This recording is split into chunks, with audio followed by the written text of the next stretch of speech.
The Succubi, the name that already has the name of the game in it.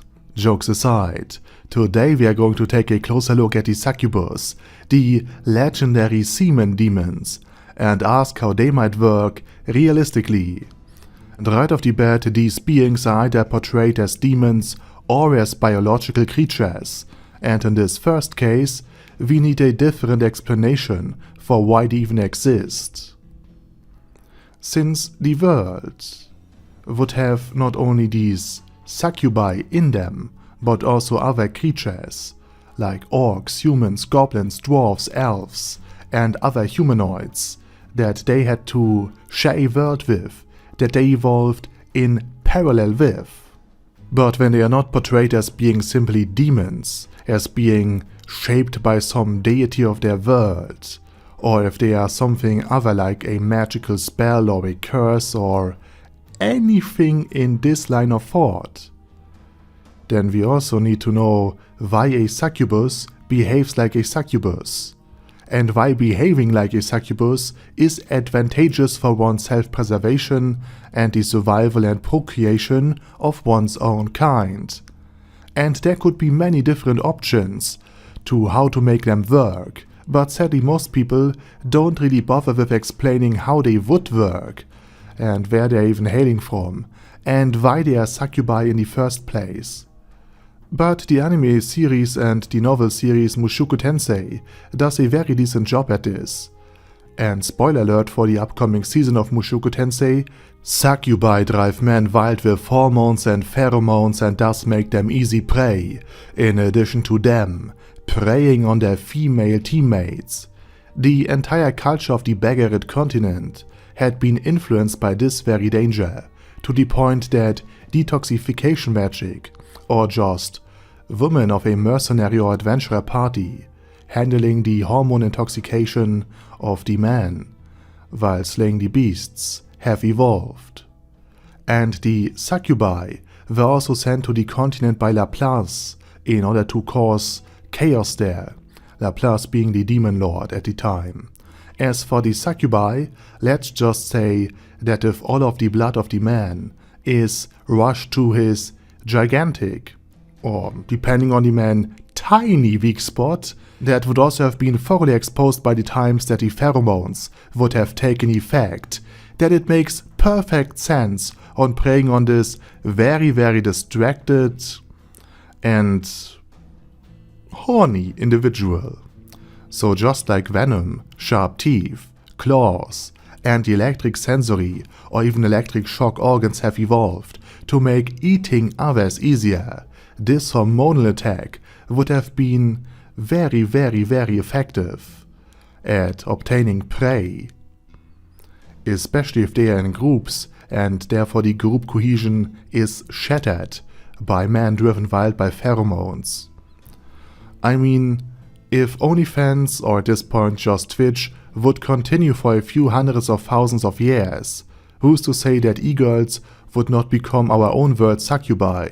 So it makes sense on a purely biological level.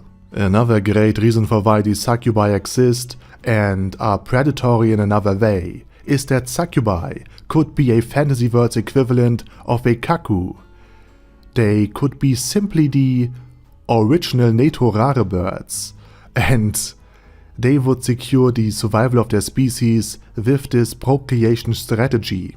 Simply speaking, the succubi in this example would not only be very, very beautiful, but either specifically split into subspecies that look pretty to either orcs, mans, elf, goblins, catgirls, or any other fantasy race, or they could, if they come in contact with the hair or odor or skin of a certain race, also quickly change their appearance to look like them in the most beautiful way possible.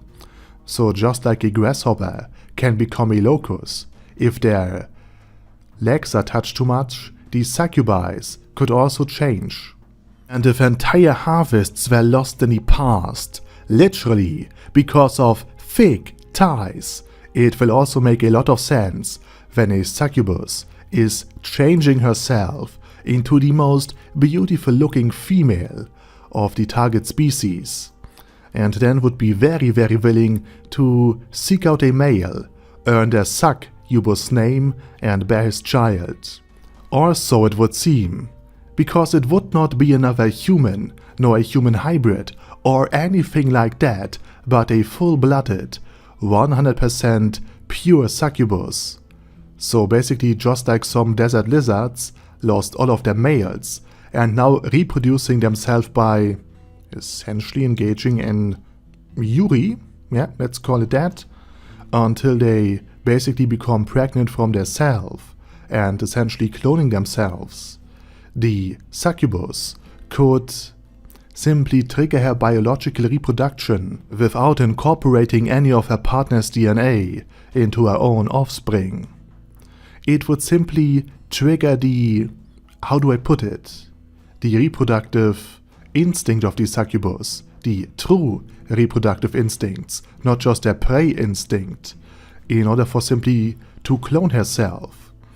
And perhaps the only reason why the male is even needed in this sense, in this biological reproductive sense, is that they need to keep their DNA storage up to date. Basically, I think that the succubus would store the genetic information of orcs, men, elves and catgirls in their very own body. Not in the white fluid sense, but in the sense of just genetic information, so that they can change their appearance, all depending on who's their target. And this of course has the distinct advantage that the man will take care of her and her offspring, and perhaps after the child is born and can eat solid food, the succubus will simply ghost the man, leaving him to care for the kid while seeking out the next victim. This could work, especially if the kid had an instinct to dispose of his siblings. And now that we generally know how a succubus would work, what would the effects of its existence be on its society? Maybe in a world filled with succubi, anyone who violates the sacrament of marriage or abandons their family is basically taken for a succubus or incubus and burned. Maybe the sanctity of marriage is upheld by society for this very non-religious reason. And maybe the upper classes who preach chastity, innocence and purity have in actuality dozens of succubi companions simply because they can afford them. So there are many great ways to have fast-reaching social adaptations to this ever unsatiated nocturnal predator. So it is really sad to see that it is almost never really shown how the succubi impact society outside from a few exceptions. And with that said, let's move on to the demonic variant of the succubus and why it would come to exist. And here you could get really creative. Perhaps succubi are created from the collective pool psychic power of man, elf or orcdom. Their lust, alongside with tiny slices of mana, could simply pool in certain places until essentially your own internet search history becomes sentient. Or perhaps dark forces from beyond the mortal world are trying to corrupt young innocent women, and over time transform them through their own influence into twisted beings, beholden only to their base reproductive instincts. The whole corruption theme that, for example, Chaos from Warhammer 40k or the dark side of the Force from Star Wars, or just any large faceless entity with enough bureaucracy and money in it seems to develop, could be illustrated with this time-proven way rather effectively. Now the question then is, what means occupation? What entails it? How does it work? And the answer to all of this could simply be in a soft magic system that the people living in this world don't know how certain places corrupt them, or why certain gestures, pieces of clothing, or unprotected hand-holding are so dangerous, only that they are dangerous because people can see how these things work out. And it could also very well be that perhaps these semen demons were once human women, who desired eternal youth and beauty for themselves, and thus inadvertently chose to become these demons of bodily pleasure, serving a dark or just kinky deity in exchange for immortal life, eternal youth and beauty, which in actuality might not be that bad of a deal. I mean, looking at the world right now, a sizable portion of its population is still screwed anyway, without all of this eternal life and beauty thing going on.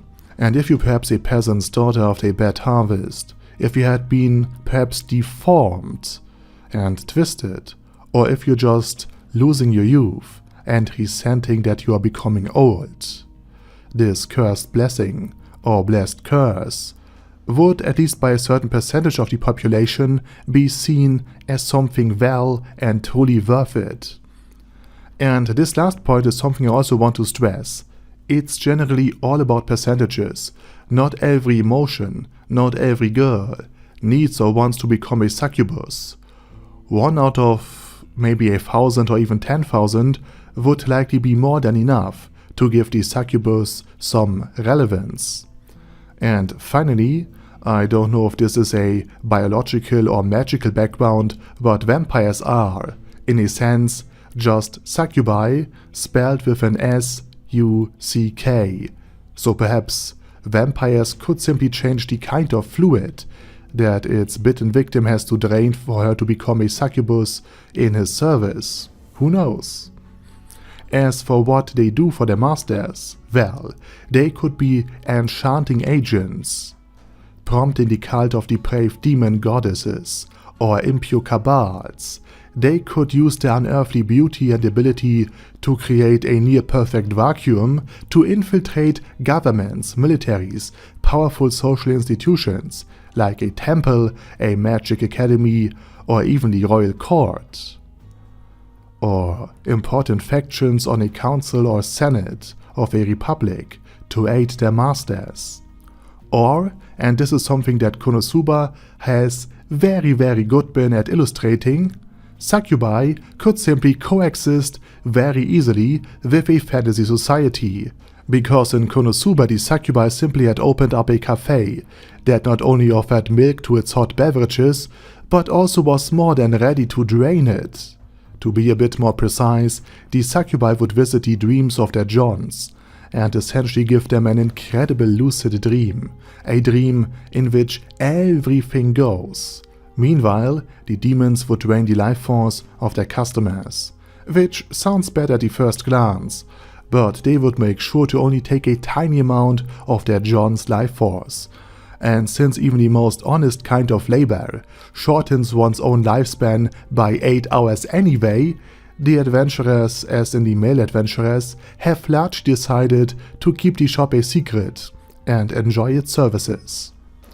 All of these things could work, hence why I think it's really sad to see that the origin of the succubi and their motivation, as well as the impact they have on a society, is often simply totally ignored.